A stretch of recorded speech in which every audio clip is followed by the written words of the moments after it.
الصلاة والسلام على أشرف خلق الله وسيد المرسلين وعلى آله وصحبه أجمعين. أعوذ بالله من الشيطان الرجيم. بسم الله الرحمن الرحيم. إن هذا القرآن يهدي للتي هي أقوم. صدق الله العظيم. وقال النبي صلى الله عليه وسلم: خيركم من تعلم القرآن وعلمه، أو كما قال صلى الله عليه وسلم. رب اشرح لي صدري ويسر لي أمري واحلل عقدة من لساني يفقهوا قولي. اللهم انفعنا بما علمتنا وعلمنا ما ينفعنا وزدنا علما. اللهم لا سهل إلا ما جعلته سهلا وأنت تجعل الحزن إذا شئت سهلا. آمین یا رب العالمین. آج سے ہم اللہ تعالیٰ کے نام سے اور اس کی نصرت و اعانت سے اس جگہ پر درس قرآن کا آغاز کر رہے ہیں. یہ جو ہم نے ایک فورم بنایا تھا غزالی فورم کے نام سے، لگ بھگ اب تقریباً 10 ماہ ہونے کو آئے ہیں کہ اس میں ہم مختلف جو ہیں وہ نشستیں رکھتے ہیں، مختلف مجالس منعقد کرتے ہیں،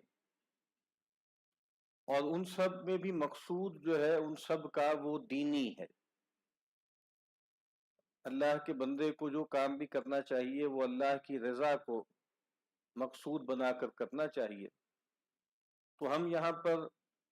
کلام اقبال کا مطالعہ کرتے ہیں، جدید جو کتابیں چھپ رہی ہیں مغرب میں خاص طور پر ان کا ریویو کرتے ہیں، اور پھر اسی طریقے سے تفہیم اور تنقید جدیدیت کے حوالے سے کچھ خدمت کرنے کی کوشش کرتے ہیں. تو یہ سب بھی دینی ایکٹیویٹی ہے، یعنی ہم اس کو کوئی دنیاوی شغل نہیں سمجھتے، ہم اس کو محض کوئی ذہنی عیاشی نہیں سمجھتے، بلکہ یہ سارے کام بھی ایک خاص مقصد کے تحت ہو رہے ہیں. لیکن بہرحال ایک کمی محسوس ہوتی تھی کہ جو ٹھیٹ دینی تعلیم ہے یا تدریس ہے یا دعوت ہے، اس کے حوالے سے بھی یہاں پر کوئی نشست شروع کی جائے. تو اس کے سلسلے میں ہم نے درس قرآن کا یہاں پہ آغاز کیا ہے. آج کی نشست میں انشاءاللہ ہم کچھ تمہیدی گفتگو کریں گے.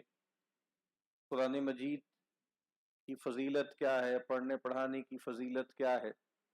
اور قرآن مجید کے حوالے سے ہمیں کن آداب کو ملحوظ رکھنا ہے، اس کے بارے میں آج انشاءاللہ ہم کچھ ابتدائی گفتگو کریں گے.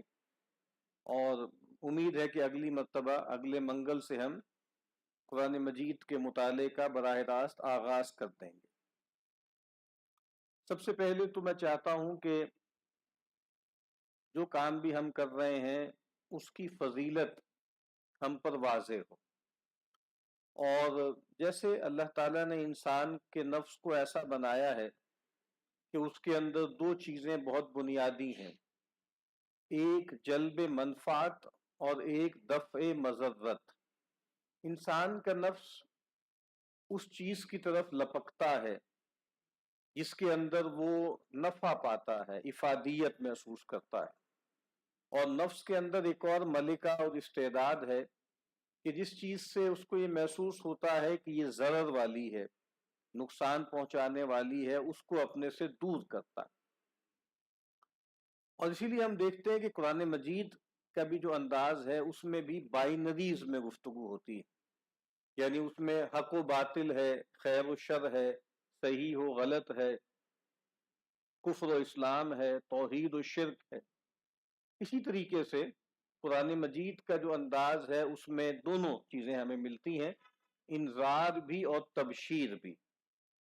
یعنی یہ خبردار کرتا ہے، ڈر سناتا ہے، اور یہ بشارت دیتا ہے. اور قرآن مجید میں یہ دونوں پہلو ہمیں ملتے ہیں. سورہ بنی اسرائیل میں فرمایا کہ وَنُنَزِّلُ مِنَ الْقُرْآنِ مَا هُوَ شِفَاءٌ وَرَحْمَةٌ لِّلْمُؤْمِنِينَ. اور جو کچھ ہم نے قرآن مجید میں سے نازل کیا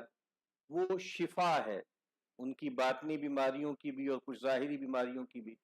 اور رحمت بھی ہے تمام جہان والوں کے لیے۔ اور پھر فرمایا کہ وَلَا يَزِيدُ الظَّالِمِينَ إِلَّا خَسَارًا، لیکن اسی قرآن کے اندر معاملہ یہ ہے کہ یہ اضافہ نہیں کرتا ظالموں کے لیے مگر خسارے میں۔ تو یہ قرآن مجید بھی گویا ایک دو دھاری تلوار ہے، یہ اہل ایمان کے لیے شفا اور رحمت ہے، اور جو ظلم کرنے والے ہیں یعنی مشرک ہیں یا اپنی جانوں پہ ظلم ڈھانے والے ہیں ان کے خسارے میں اضافہ کرتا ہے۔ اور ایک مشہور تابعی ہیں امام قتادہ رحمہ اللہ، وہ فرماتے ہیں کہ لم یجالس ھذا القرآن احد الا قام عنہ بزیادۃ او نقصان، کہ کوئی شخص اس قرآن کے ساتھ نہیں بیٹھتا، اس قرآن کے ساتھ کچھ وقت نہیں بتاتا، مگر یہ کہ جب وہ قرآن کے ساتھ کچھ وقت بتا کر اٹھتا ہے تو یا تو کوئی نفع حاصل کرتا ہے، فائدہ حاصل کرتا ہے، یا کچھ نقص کا شکار ہوتا ہے، یعنی کچھ اس کے اندر کمی ہو جاتی۔ اسی طرح فرمایا کہ ان ھذا القرآن یہدی للتی ہی اقوم، یہ قرآن جو ہے وہ رہنمائی کرتا ہے لوگوں کو اس راہ کی طرف جو سب سے سیدھی ہے۔ وَيُبَشِّرُ الْمُؤْمِنِينَ الَّذِينَ يَعْمَلُونَ الصَّالِحَاتِ أَنَّ لَهُمْ أَجْرًا كَبِيرًا، اور یہ بشارت دیتا ہے اہل ایمان کو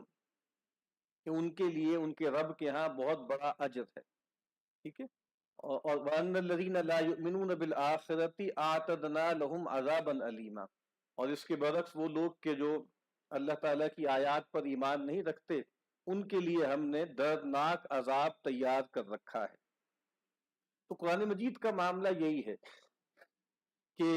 یہ ماننے والوں کو بشارت دیتا ہے اور نہ ماننے والوں کو ڈر سناتا ہے۔ تو تبشیر اور انذار یہ اس کا بیسک موڈ ہے، اور اللہ تعالیٰ یہ چاہتے ہیں کہ اس کے بندے اس کے ساتھ جو تعلق قائم کریں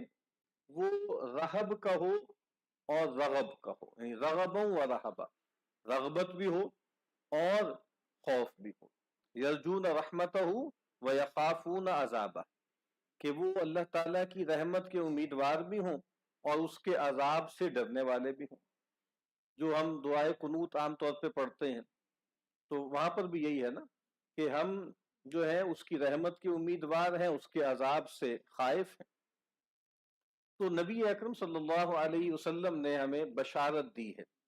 آپ نے فرمایا کہ مجتمع قوم فی بیت من بیوت اللہ، نہیں جمع ہوتے کچھ لوگ اللہ کے گھروں میں سے کسی گھر میں، یتلون کتاب اللہ ویتدارسونہ بینہم، اور وہاں پر وہ اللہ کی کتاب کی آیات کی تلاوت کرتے ہیں اور اس کو آپس میں سمجھتے سمجھاتے ہیں، پڑھتے پڑھاتے ہیں، الا مگر یہ کہ، یعنی جب بھی اللہ کے کچھ بندے اللہ کے گھروں میں سے کسی گھر میں جمع ہوں اور قرآن مجید کی تلاوت کریں اور اس کا آپس میں ایک دوسرے سے درس لیں، تو کیا ہوتا ہے؟ نزلت علیہم السکینہ، ان پر سکینت نازل ہوتی ہے،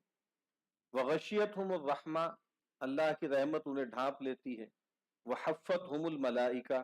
اللہ کے فرشتے ان کا گھیرا کر لیتے ہیں، وذکرہم اللہ فی من عندہ، اور اللہ تعالیٰ ان کا تذکرہ کرتے ہیں اس مجلس میں جو اس کے پاس ہے، یعنی فرشتوں کی محفل میں اللہ تعالیٰ ان بندوں کا تذکرہ کرتے ہیں کہ جو بن دیکھے اس پر ایمان لاتے ہیں، اور ان تک اللہ تعالیٰ کی کتاب پہنچتی ہے اور وہ پھر اس کتاب کے مقتضا پر عمل کرتے ہیں۔ حسن بصری رحمہ اللہ فرمایا کرتے تھے، اور وہ صحابہ کے بارے میں کہا کرتے تھے کہ ان من کان قبلکم، اے لوگوں تم سے پہلے ایسے لوگ تھے، رأوا القرآن رسائل من ربہم، جو قرآن مجید کو دیکھتے تھے کہ جیسے ان کے رب کی طرف سے رسائل آئے ہیں، کچھ پیغامات آئے ہیں، تو وہ قرآن کو ایسے دیکھتے تھے کہ ان کے رب نے ان تک کچھ پیغام بھیجے ہیں، اور پھر وہ کیا کرتے تھے؟ کانوا یتدبرونھا باللیل، وہ رات میں پھر اس قرآن پر غور و فکر کرتے تھے، یعنی رات کو اس قرآن کے ساتھ قیام کرتے تھے، ٹھہر ٹھہر کر سمجھ سمجھ کر اس کو پڑھتے تھے۔ وَيُنَفِّذُونَهَا بِالنَّهَارِ، یتدبرونہا باللیل، رات میں اس پہ تدبر کرتے تھے اور دن میں اس کی تنفیذ کرتے تھے، اس کو نافذ کرتے تھے۔ اور یہ وہ لوگ ہیں جن کو اللہ کے نبی صلی اللہ علیہ وسلم نے قابل رشک بتایا ہے۔ دو ہی لوگ ہیں جن کے بارے میں آپ نے فرمایا نا کہ لا حسد الا فی اثنتین، حسد نہیں ہے یعنی غبطہ اور رشک نہیں ہے مگر دو طرح کے لوگوں کے ساتھ۔ ایک وہ شخص جس کو اللہ تعالیٰ نے مال دیا ہے اور وہ پھر اس کو بے تحاشا لٹا رہا ہے اللہ کی رضا کے رستوں میں، اور وہ شخص جس کو اللہ تعالیٰ نے ایک روایت میں آتا ہے حکمت عطا کی اور ایک روایت میں آتا ہے قرآن عطا کیا،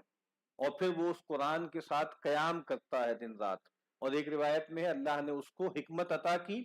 اور پھر فَهُوَ يَقْضِي بِهَا وَيُعَلِّمُهَا، وہ اس حکمت یعنی قرآن مجید کے حوالے سے فیصلے بھی کرتا ہے اور پھر اس کی تعلیم بھی دوسروں کو دیتا ہے۔ تو یہ بہت بڑی فضیلت ہے قرآن مجید کے پڑھنے پڑھانے کی، اس کو سمجھنے سمجھانے کی۔ نبی اکرم صلی اللہ علیہ وسلم کا مشہور قول ہے، سیدنا عثمان ابن عفان رضی اللہ تعالیٰ عنہ اس کے راوی ہیں، کہ اللہ کے نبی صلی اللہ علیہ وسلم نے فرمایا کہ خیرکم من تعلم القرآن وعلمہ، تم میں کا بہترین شخص وہ ہے جو قرآن سیکھے اور سکھائے۔ اور جیسے خود قرآن مجید نے ہم پر یہ بات واضح کی ہے کہ اللہ تعالیٰ کی بندوں پر بڑی عنایتیں ہیں، بڑی رحمتیں ہیں، انسان اور جو کچھ اسے حاصل ہے وہ اس کے رب کی عطا ہے اور وہ اللہ تعالیٰ کی طرف سے ایک نعمت ہے، لیکن جو سب سے بڑی نعمت ہے وہ قرآن مجید ہے، وہ نعمت ہدایت ہے، اور سراپا ہدایت الہدا کیا ہے؟ قرآن مجید۔ یا ایھا الناس، اے لوگو، قد جاءتکم موعظۃ من ربکم، بے شک آ گئی ہے تمہارے پاس تمہارے رب کی طرف سے موعظت، نصیحت، دلوں کو نرم کرنے والا کلام، وشفاء لما فی الصدور، اور وہ چیز آ گئی ہے جو تمہارے سینوں کے روگ ہیں، تمہارے سینوں کی بیماریاں ہیں، ان کی شفا آ گئی ہے، وَهُدًى وَرَحْمَةٌ لِّلْمُؤْمِنِينَ، اور یہ ہدایت ہے اور رحمت ہے اہل ایمان کے لیے۔ یعنی اس دنیا میں ہدایت ہے اہل ایمان کے لیے، وہ ہدایت طلب کرتے ہیں نماز کی ہر رکعت میں بھی، اور وہ بھی قرآن مجید ہی کا حصہ ہے، اہدنا الصراط المستقیم۔ اور پھر گویا قرآن مجید کا آغاز ہوتا ہے سورہ بقرہ سے، الف لام میم ذالک الکتاب لا ریب فیہ ھدی للمتقین۔ تو یہ قرآن مجید کیا ہے؟ یہ ہدایت ہے اہل تقوی کے لیے، یہ الہدا ہے۔ تو یہ جو ہدایت ہے دنیا میں، یہ قرآن مجید اس دنیا میں اہل ایمان کے لیے ہدایت ہے اور رحمت ہے، دنیا میں بھی رحمت ہے، لیکن خاص طور پر قیامت میں یہ اپنے اصحاب کے لیے رحمت کا باعث بنے گا۔ اللہ کی رحمت جو ہے وہ ان لوگوں کی طرف متوجہ ہوگی جو اس قرآن مجید کے ساتھ اپنا تعلق مضبوط رکھتے ہیں۔ نبی کریم صلی اللہ علیہ وسلم نے فرمایا اقرؤوا القرآن، قرآن مجید خوب پڑھا کرو، فَإِنَّهُ يَأْتِي يَوْمَ الْقِيَامَةِ شَفِيعًا لِأَصْحَابِهِ، کہ قیامت کے دن یہ اپنے پڑھنے والے کے لیے سفارشی بن کر آئے گا۔ سیدنا معاذ بن جبل رضی اللہ تعالی عنہ نے فرمایا کہ اس قرآن کا معاملہ یہ ہے کہ من جعلہ امامہ قادہ الی الجنہ، کہ جو شخص اس کو اپنے سامنے رکھے گا، اس کو اپنا امام بنائے گا، اس کو اپنا پیشوا بنائے گا، اس کے مطابق اپنی زندگی کی تشکیل کرے گا، انفرادی ہو یا اجتماعی، تو یہ قرآن گویا ہاتھ پکڑ کے اس کو جنت میں لے جائے گا۔ ومن جعلہ خلفہ ساقہ الی النار، اور جو شخص اس قرآن کو اپنی پیٹھ کے پیچھے ڈال دے گا، گویا یہ قرآن جو ہے وہ اس کو دھکیل کر جہنم میں لے جائے گا۔ تو یہ بہت اہم بات ہے کہ قرآن مجید کے بارے میں جیسے نبی اکرم صلی اللہ علیہ وسلم نے فرمایا بھی کہ القرآن حجت لک او علیک، قرآن مجید تمہارے حق میں حجت ہے یا تمہارے خلاف جو ہے وہ حجت ہے۔ امام غزالی رحمۃ اللہ علیہ، ان کی جو جلیل القدر تصنیف احیاء علوم الدین، اس کے 4 ربع ہیں، 4 کوارٹرز ہیں۔ تو ایک کوارٹر جو ابتدائی ہے وہ عبادات سے متعلق ہے، دوسرا معاملات سے متعلق ہے، پھر مہلکات ہیں، اور پھر منجیات ہیں۔ تو جو پہلا کوارٹر ہے اور ہر ربع میں 10 کتابیں، تو جو پہلا عبادات والا ہے اس میں نماز، روزہ، حج، زکوٰۃ، اس کے بعد پھر آداب جو ہے تلاوت قرآن کا باب ہے، اور اس کا نام یہ ہے کتاب آداب تلاوت القرآن۔ اس کے شروع میں انہوں نے بہت سی روایتیں نقل کی ہیں قرآن مجید کی فضیلت کے حوالے سے، اس میں انہوں نے پھر ایک اور بات کو بھی موضوع بنایا ہے، اور وہ کیا ہے کہ فی ذم تلاوت الغافلین، کہ جو لوگ بالکل غفلت سے، لاپرواہی سے، بغیر سمجھے بوجھے اور بغیر جو ہے تعمیل اور تنفیذ کی نیت کے قرآن مجید کو پڑھتے ہیں، ان کی مذمت جو ہے وہ بیان کی۔ یہاں انہوں نے کچھ اقوال نقل کی ہیں۔ ایک قول سیدنا انس بن مالک رضی اللہ تعالی عنہ کا نقل کیا ہے کہ رب تال للقرآن والقرآن یلعنہ، قرآن مجید کے کتنے ہی پڑھنے والے ایسے ہیں، کتنے ہی تلاوت کرنے والے ایسے ہیں کہ قرآن مجید ان پر لعنت کر رہا ہوتا ہے، یعنی آپ جو ہے وہ قرآن مجید کی تلاوت کر رہے ہیں اور قرآن مجید آپ پہ لعنت کر رہا ہے۔ اور کہا کہ جو ہے میسرہ ان کا ایک قول نقل کیا ہے، الغریب هو القرآن فی جوف الفاجر، غریب کہتے ہیں جو اجنبی ہو، جو اسٹرینجر ہو، تو کہا کہ اصل میں تو غریب قرآن ہے وہ قرآن جو کسی فاجر کے سینے میں ہو، یا کسی فاجر کے پیٹ میں، جوف جو ہے پیٹ کو کہتے ہیں لیکن مراد یہاں پہ سینہ۔ تو یہ بات کہ قرآن مجید جو ہے اس کو انسان اس سے تعلق جو رکھے تو وہ غفلت کا رکھے،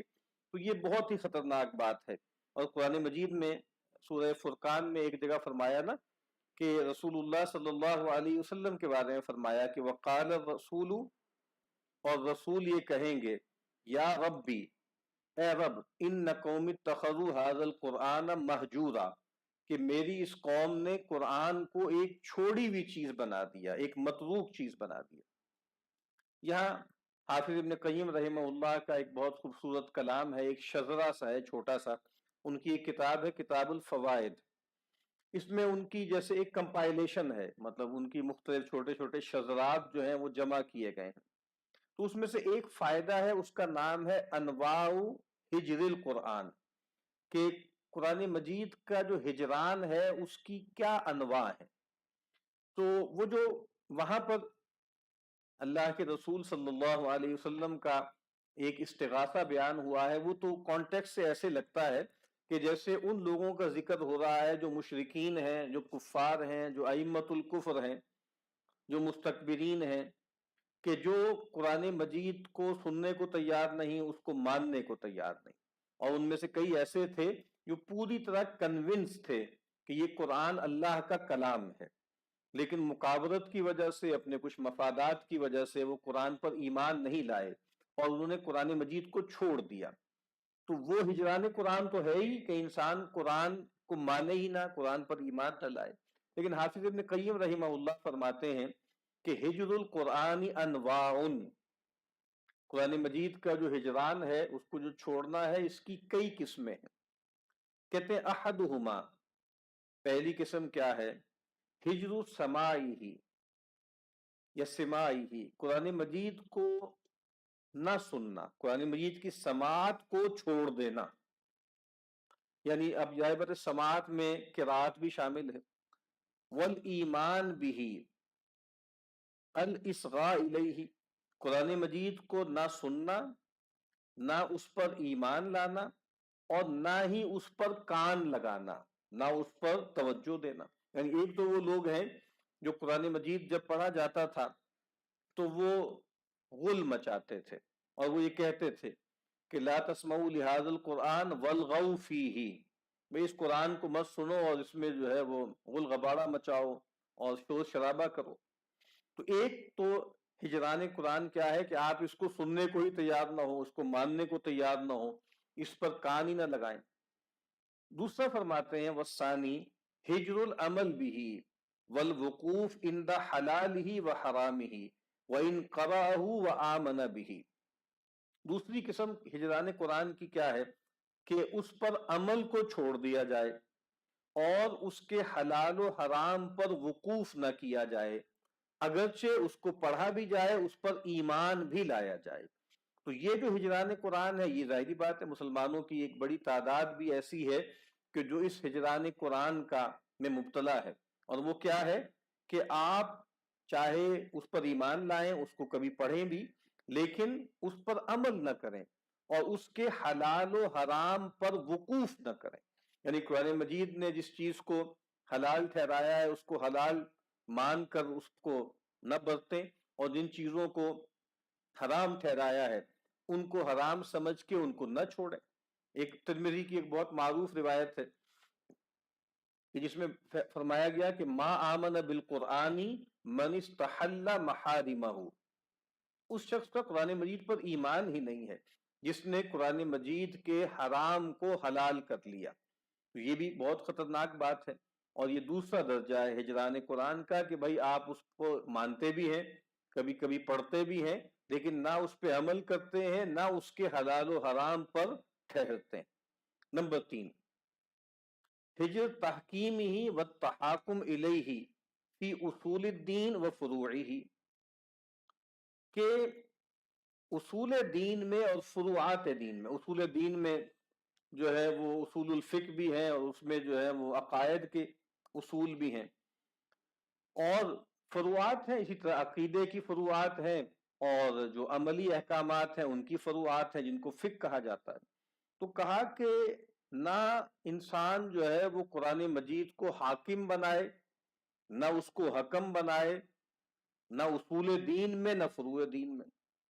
وَاعْتِقَادُ أَنَّهُ لَا يُفِيدُ الْيَقِينَ، اور انسان یہ اعتقاد رکھے کہ قرآن مجید جو ہے وہ یقین کا فائدہ نہیں دیتا، قرآن مجید سے یقین حاصل نہیں ہوتا۔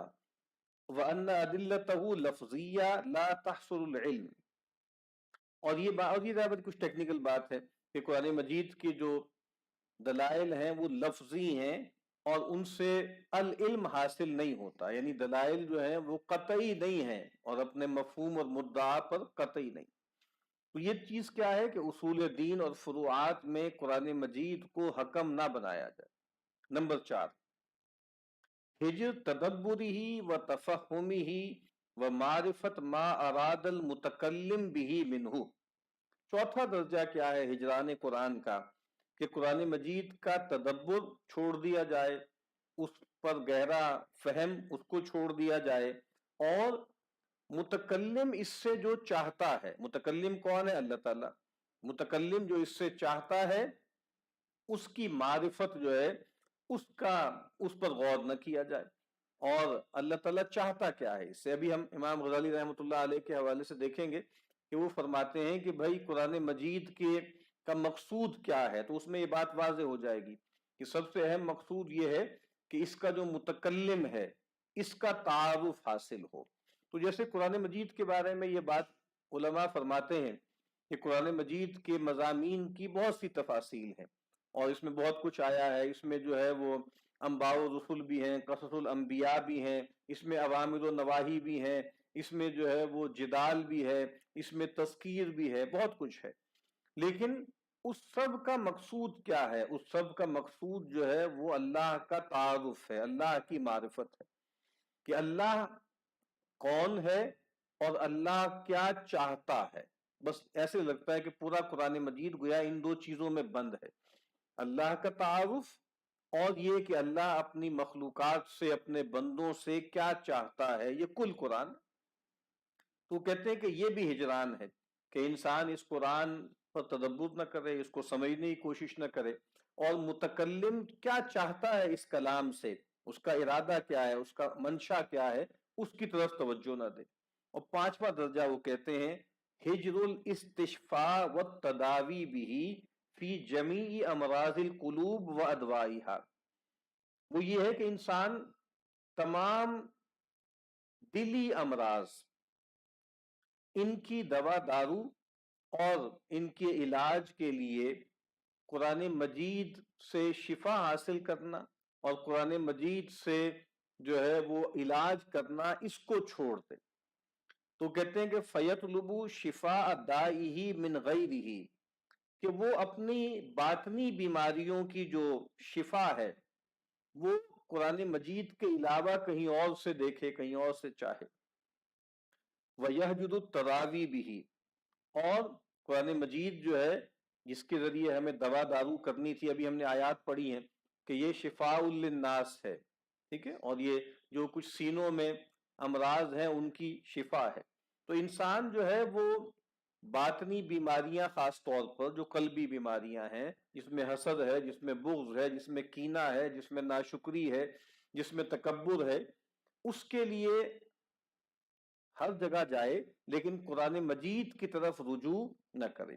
اور پھر وہ کہتے ہیں امام ابن قیم وَكُلُّ هَذَا دَاخِلٌ فِي قَوْلِهِ، اور یہ سب کچھ جو ہے وہ اللہ تعالیٰ کے اس قول میں داخل ہے۔ وَقَالَ الرَّسُولُ يَا رَبِّ إِنَّ قَوْمِ اتَّخَذُوا هَذَا الْقُرْآنَ مَهْجُورًا، اور رسول کہیں گے کہ اے رب، بے شک میری قوم نے اس قرآن کو ایک چھوڑی ہوئی چیز بنا دیا۔ اور کہتے ہیں کہ وَإِن كَانَ بَعْضُ الْحِجْرِ أَهْوَنُ مِن بَعْضٍ، اگرچہ بعض اس میں سے ہجران ایسے ہیں جو دوسرے ہجران سے ہلکے ہیں، لائٹ ہیں، لیکن ہے یہ سب ہجران ہی۔ تو قرآن مجید کو پر ایمان نہ لانا، قرآن مجید کو پڑھنا نہیں، قرآن مجید کو سمجھنا نہیں، قرآن مجید پر عمل نہ کرنا، قرآن مجید کو حکم نہ بنانا، قرآن مجید کو اپنی تمام باطنی بیماریوں کا علاج نہ سمجھنا اور اس کو نہ برتنا، یہ گویا تمام چیزیں کیا ہیں؟ یہ ہجران قرآن ہی کی مختلف شکلیں۔ اب چونکہ جیسے میں نے عرض کیا تھا کہ آج ہم تمہیدی کچھ باتیں کریں گے، ہم یہ جو کچھ پڑھنے پڑھانے کا کام، اس کے لیے جو ہم نے ایک پلیٹ فارم سے بنایا ہے، اس کا نام ہم نے غزالی فورم رکھا ہے۔ تو امام غزالی رحمۃ اللہ علیہ، ان کے نام سے، ان کی شخصیت سے ایک برکت حاصل کرنے کے لیے بھی ہم نے رکھا ہے۔ تو کچھ چیزیں امام غزالی رحمۃ اللہ علیہ نے اس حوالے سے جو لکھی ہیں، ان میں سے ایک آدھ چیز میں آپ کے سامنے بیان کرنے کی کوشش کرتا ہوں۔ یہ امام صاحب کی ایک کتاب ہے اور بہت غیر معمولی تصنیف ہے، جس کا نام ہے جواہر القرآن ودررہ، قرآن مجید کے جواہر اور قرآن مجید کے موتی۔ کہ شروع میں امام نے یہ بات بیان کی ہے کہ قرآن مجید کیا ہے؟ وہ البحر المحیط ہے، کہ وہ ایک ایسا سمندر ہے جو ہر چیز کا احاطہ کیے ہوئے ہے۔ اسی طریقے سے اگر آپ جو ہے فتوحات مکیہ ابن عربی کی اگر دیکھیں تو وہاں بھی بار بار قرآن مجید کے بارے میں وہ ایک ایکسپریشن استعمال کرتے ہیں کہ قرآن کیا ہے؟ بحر بلا ساحل، کہ قرآن مجید ایک سمندر ہے جس کا کوئی ساحل نہیں ہے۔ تو یہاں غزالی فرما رہے ہیں کہ یہ بحر المحیط ہے، اور یہ ایک ایسا سمندر ہے کہ جس میں کئی اصناف کے جواہر ہیں اور کئی اصناف کے موتی ہیں جو اس کے اندر ہمیں ملتے ہیں۔ پھر وہ شروع میں وہ کہتے ہیں کہ قرآن مجید کا سر کیا ہے، قرآن مجید کا لب کیا ہے، اس کا مقصد اقصی کیا ہے، یعنی اس کا انتہائی مقصد کیا ہے۔ تو وہ ایک بہت خوبصورت جملہ ہے، وہ کہتے ہیں سر القرآن ولبابہ الاصفی ومقصدہ الاقصی، کیا ہے؟ دعوت العباد الی الجبار الاعلی، بندوں کو جبار اعلی کی طرف دعوت دینا۔ جبار اعلی کون ہے؟ رب الآخرت والاولی، دنیا اور آخرت کا رب، خالق السماوات العلی، اونچی آسمانوں کا خالق، والارضین السفلی، اور جو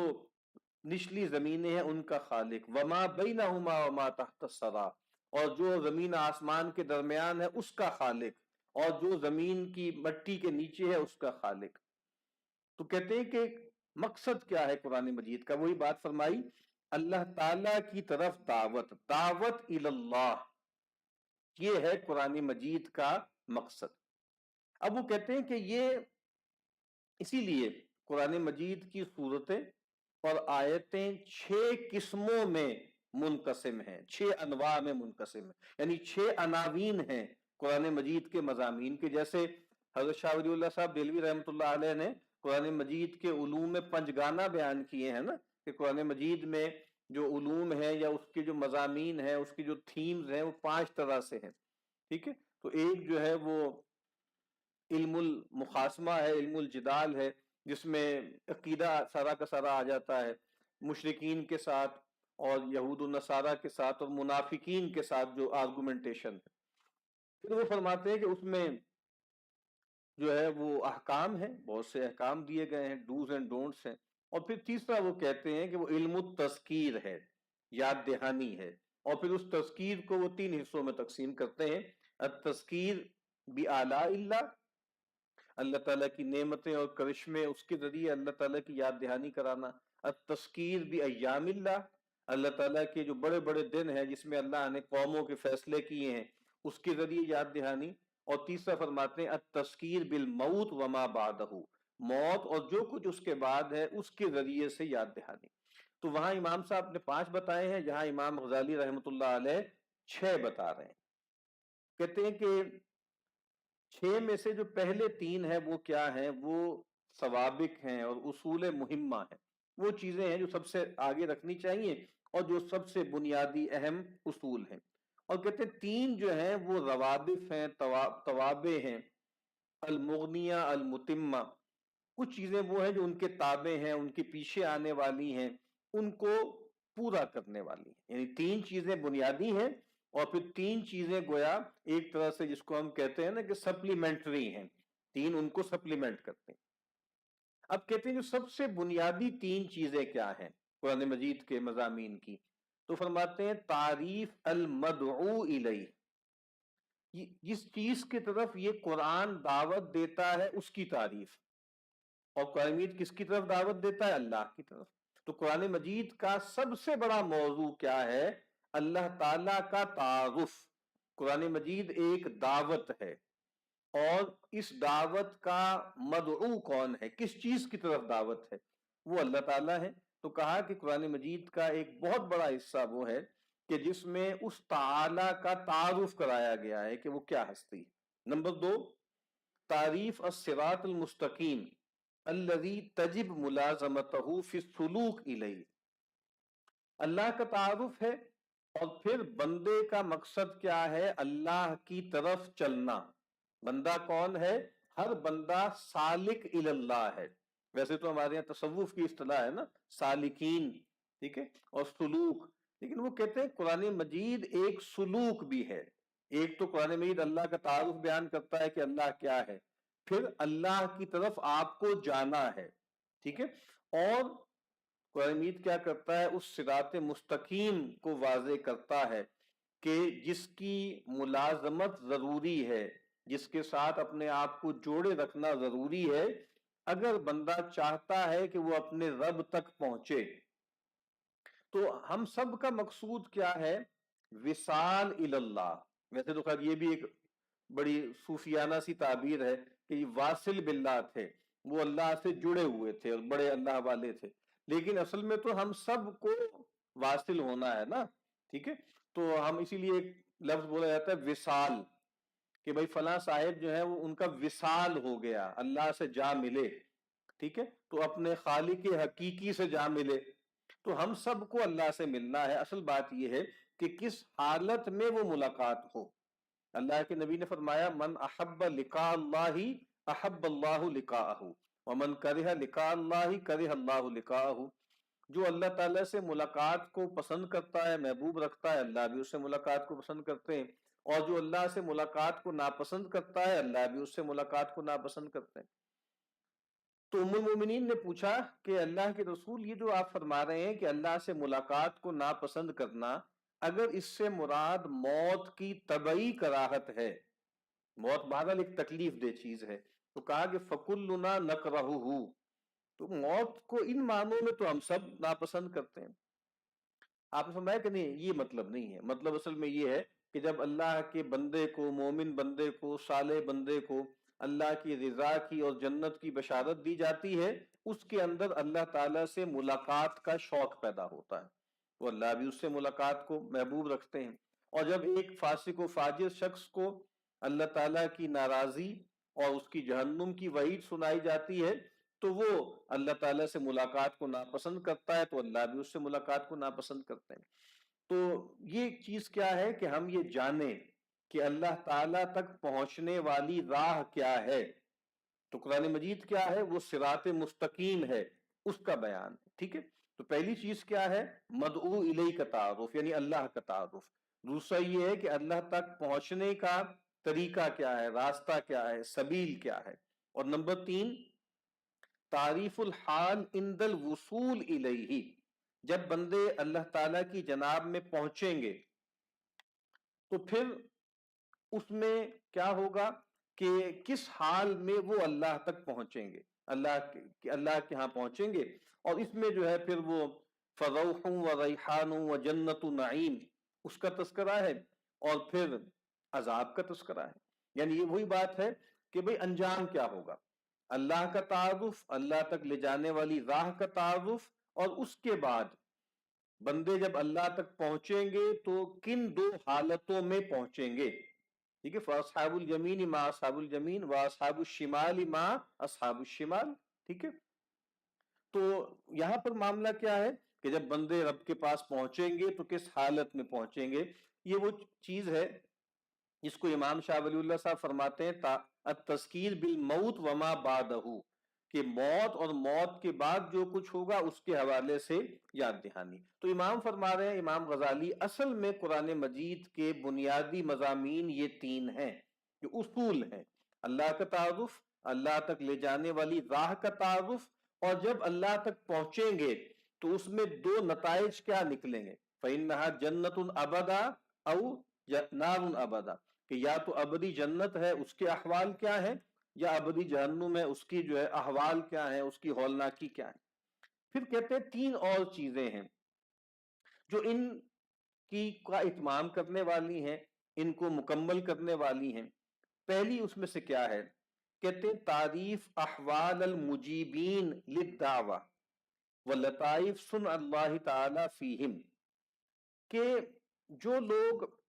اللہ تعالیٰ کی اس دعوت کو قبول کر لیتے ہیں ان کے اوصاف کیا ہیں، ٹھیک ہے؟ اور ان کے ساتھ اللہ تعالیٰ کیا کیا معاملات کرتے ہیں، ٹھیک ہے؟ اور اس کا مقصود کیا ہے؟ اس کا مقصود ہے ان کے اندر شوق پیدا کرنا۔ اور پھر یہ بات کہ جو اللہ تعالیٰ کا انکار کرنے والے ہیں ان کا بیان ہے۔ یعنی آپ دیکھ رہے ہیں قرآن مجید میں تذکرہ ہے انبیاء کا بھی، اور تذکرہ ہے انبیاء کے پیروکاروں کا بھی، اور ان کی اچھے انجام کا بھی، اور اسی قرآن میں تذکرہ ہے انبیاء کے مخالف جو لوگ ہیں، جو ناقبین ہیں، جو پیچھے ہٹنے والے ہیں راہ حق سے، ان کا تذکرہ بھی ہے، ائمۃ الکفر کا تذکرہ ہے، ملا کا تذکرہ ہے، مستکبرین کا تذکرہ ہے، اور پھر ان کا انجام کیا ہونے والا ہے اس کا تذکرہ ہے۔ پھر وہ کہتے ہیں نمبر 2 کہ جو احوال جاہدین ہیں ان کا تذکرہ، کہ جو لوگ انکار کرنے والے ہیں اور جو پیغمبروں سے جھگڑنے والے ہیں ان کا تذکرہ ہے۔ اور اس سے مراد کیا ہے؟ اس سے مراد ہے کہ لوگ باطل سے اجتناب کریں، اور ان پر یہ بات واضح ہو جائے کہ کس طریقے سے باطل رسوا ہوتا ہے، جاء الحق وزہق الباطل ان الباطل کان زہوقا، تو یہ بات واضح ہو جائے کہ کتب اللہ لاغلبن انا ورسلی، اللہ تعالیٰ نے یہ بات طے کر دی ہے کہ میں اور میرے پیغمبر لازمن غالب آئیں گے۔ تو دوسرا وہ یہ کہتے ہیں، اور تیسرا کہتے ہیں تعریف امارت منازل الطریق وکیفیت اخذ الذات والاہبہ والاستعداد، یعنی ایک ہے اجمالی طور پر بتا دینا کہ اللہ کی طرف لے جانے والی راہ کیا ہے، اور ایک یہ ہے کہ بھئی یہ جو رستہ ہے اس کے مائل سٹونز کیا ہیں،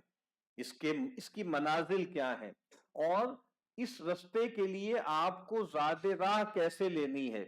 اور کیسے آپ نے تیاری کرنی ہے۔ مثال کے طور پہ قرآن مجید نے بیان کیا کہ التائبون العابدون الحامدون السائحون الراکعون الساجدون الآمرون بالمعروف والناہون عن المنکر والحافظین لحدود اللہ، یا اور جگہ فرمایا کہ ان المسلمین والمسلمات والمؤمنین والمؤمنات۔ اب یہ کیا ہے؟ یہ بتایا جا رہا ہے کہ اللہ تعالیٰ کی طرف جو بندے جاتے ہیں، جو سفر کرتے ہیں، تو اس راہ میں کون کون سے پڑاؤ آتے ہیں، جس کو ہمارے ہاں صوفیہ جو ہے وہ موضوع بناتے ہیں کہ یہ جو ہے مقامات آتے ہیں رستے میں، اور یہ منازل آتی ہیں، ٹھیک ہے؟ تو منازل السائرین کے نام سے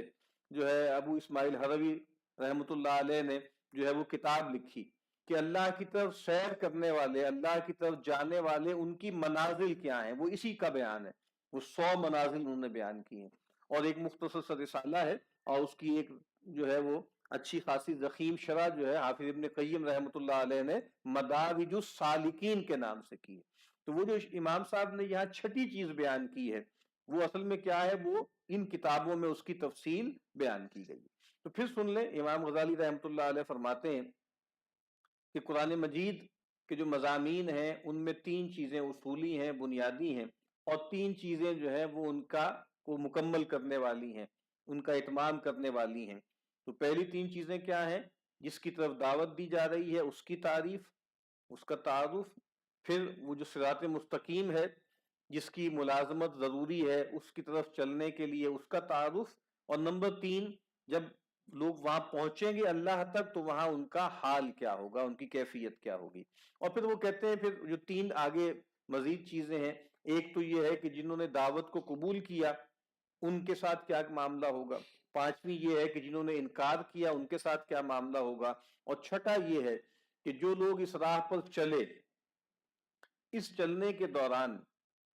کون کون سی پڑاؤ آئے، کون کون سی چیزیں آئیں، اور اس میں انہوں نے کن کن چیزوں کو اختیار کرنا ہے۔ تو انشاءاللہ اگلی مرتبہ ہم بس ایک اور مختصر سی بات کریں گے۔ امام غزالی رحمۃ اللہ علیہ نے احیاء علوم الدین میں جو آداب تلاوت بیان کیے ہیں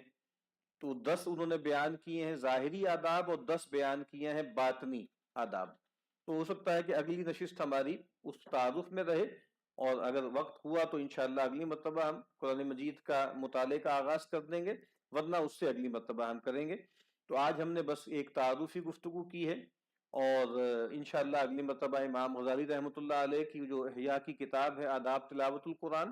اس میں سے ہم پڑھیں گے، اور پھر انشاءاللہ مطالعہ قرآن مجید کا آغاز کریں گے۔ دعا ہے کہ اللہ تعالی ہمیں قرآن مجید کو پڑھنے، سمجھنے، اس پر عمل کرنے اور اس کو دوسروں تک پہنچانے